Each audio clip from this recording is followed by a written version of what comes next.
Este é o podcast Umas e Outras, com arte, cultura, comportamento e humor.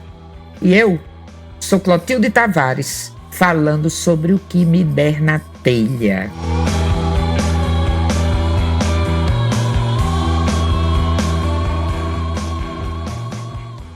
Uma coisa que sempre me surpreende na poesia popular nordestina é a capacidade de síntese dos poetas. Em poucas palavras, arrumadas em uma estrofe de 6 linhas, conhecida como sextilha, o poeta consegue expressar de forma completa um pensamento, um sentimento, uma ideia ou até mesmo resumir uma história.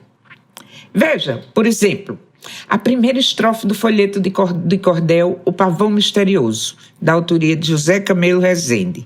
Folheto esse que deve ter sido publicado nas primeiras décadas do século XX.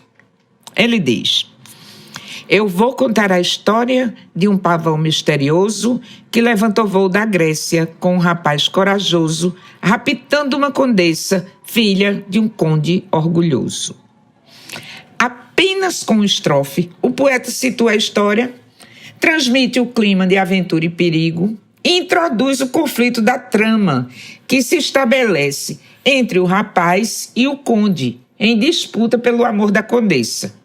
De quebra, caracteriza os personagens, atribuindo coragem ao rapaz, orgulho ao conde e beleza à tal condessa, é claro, porque ninguém vai se dar o trabalho de raptar mulher que não é bonita. Quer outro exemplo? Olhe, pergunte a qualquer pessoa quais são as 3 piores coisas do mundo e peça para explicar por quê. 9 entre 10 mortais vão passar 1 hora explicando e gastando palavras. O poeta não. Veja essa 10ª, que é uma estrofe de 10 linhas, atribuída ao poeta Louro Branco, que responde à sua pergunta. Um grande sábio profundo me perguntou certa vez se eu conhecia as 3 piores coisas do mundo. Lhe respondi no segundo e lhe dei explicação. Doido, mulher e ladrão. Doido não tem paciência, ladrão não tem consciência e mulher não tem coração. Sintético, enxuto, exato, na medida, uma estrofe perfeita. E outra, da qual eu gosto muito, é uma sextilha, você já sabe que é um verso de 6 linhas, atribuída ao poeta pernambucano Antônio Marinho, sogro do não menos famoso Vate Lorival Batista, dos Batistas de São José do Egito. Sobre a saudade, Antônio Marinho fala: quem quiser plantar saudade, escalde bem a semente. Plante num lugar bem seco, quando o sol estiver bem quente, pois se plantar no molhado, ela cresce e mata a gente. A quem estiver estranhando essa coisa de atribuído a... explico que na poesia popular, essa questão de autoria é assim mesmo meio nebulosa, meio confusa, meio incerta. Para não errar, prefiro dizer que o verso é atribuído a do que fechar a questão quanto ao autor. E outro primor de síntese é uma estrofe que escutei por aí, da qual não sei o criador. Pediram a ele para definir o baralho. Aí ele fala: o baralho tem 4 As, 4 2 e 4 3, 4 4 e 4 5, 4 9 e 4 6, 4 8 e 4 7, 4 10, 4 valete, 4 dama e 4 reis. Minha gente, me diga se tem coisa mais bem feita do que isso. E essa história do baralho me fez lembrar um folheto de cordel, da autoria de Leandro Gomes de Barros, intitulado O Soldado Jogador. Eu vou recitar esse folheto para você agora, é curtinho.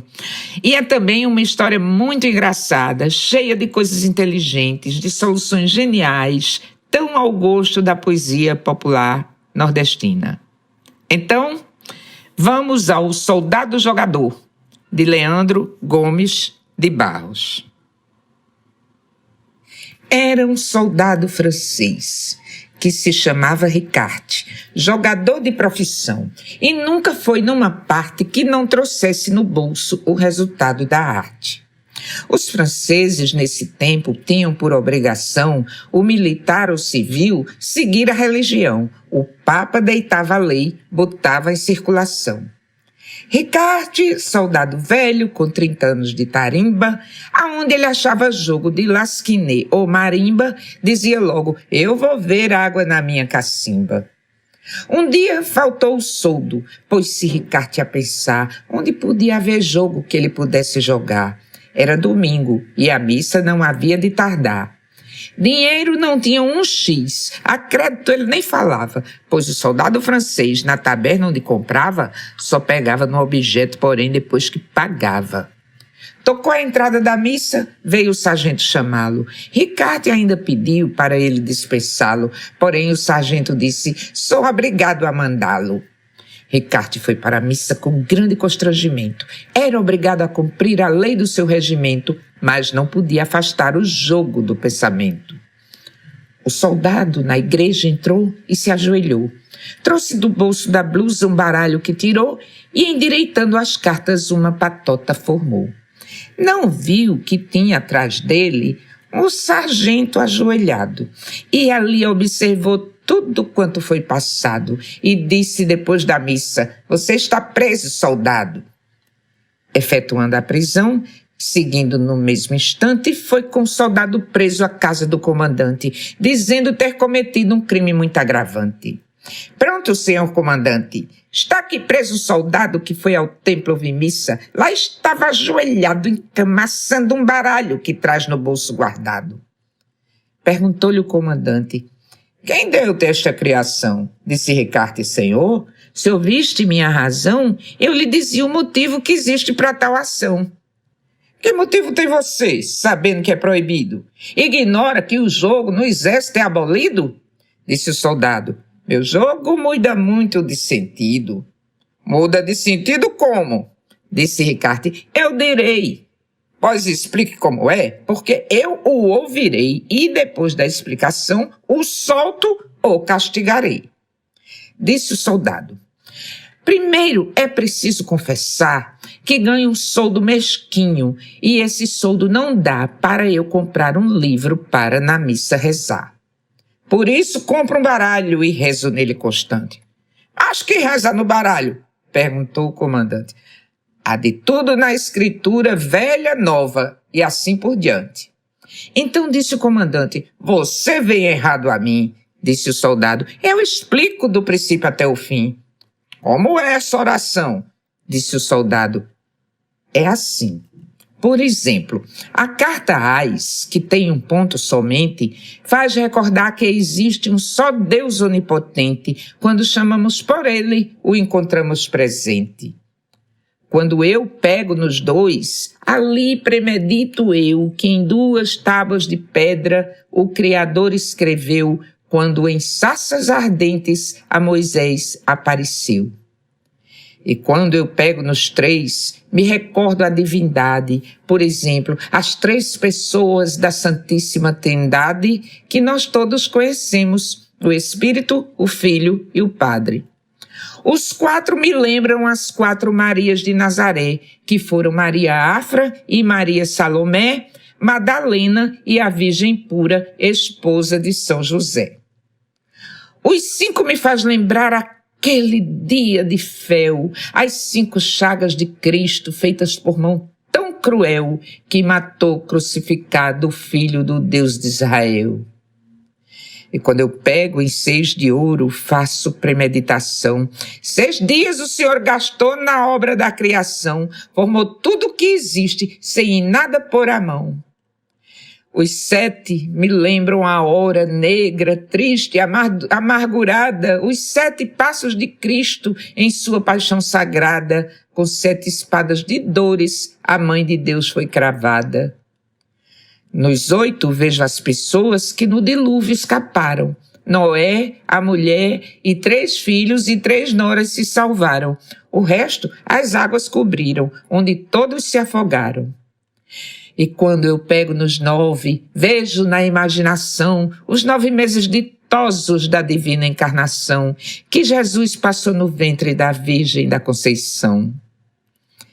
Quando eu pego nos 10, não posso ali me esquecer. 10 mandamentos ficaram para o mundo se reger. Os 10 se encerram em 2, como todo mundo vê. E quando eu pego no Rei, me lembro do Rei da Glória, o ente mais poderoso que já vimos na história, que não precisa soldado para alcançar a vitória.